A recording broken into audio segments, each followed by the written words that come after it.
reset a Sonos one, you must first unplug the power cord under the speaker. If it's easier, you can also unplug it directly from the wall.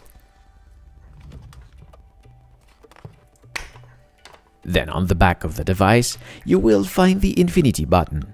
Press and hold this button while reconnecting the power cord. The light above the speaker will be blinking white. Do not release the button until the lights start to blink from white to orange. Like that.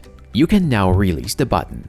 The reset function of the product will reset the device to its factory values, as if it was brand new out of the box for the first time. You can do this procedure when a device is not working properly or before you sell it to someone else.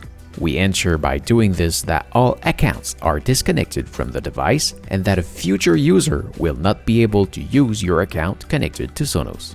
The Sonos device is ready to be reconfigured as soon as the light is blinking green. So this is it. Thank you for watching. I hope it helps. If yes, please give me a thumbs up. If you want to see my other Sonos tutorial, visit my link in the description or just right here. I have a lot of video on the subject. Also, feel free to leave me a comment down below. Maybe you'll give me an idea for the next video. If you're shopping for a new Sonos device, please see my link in the description.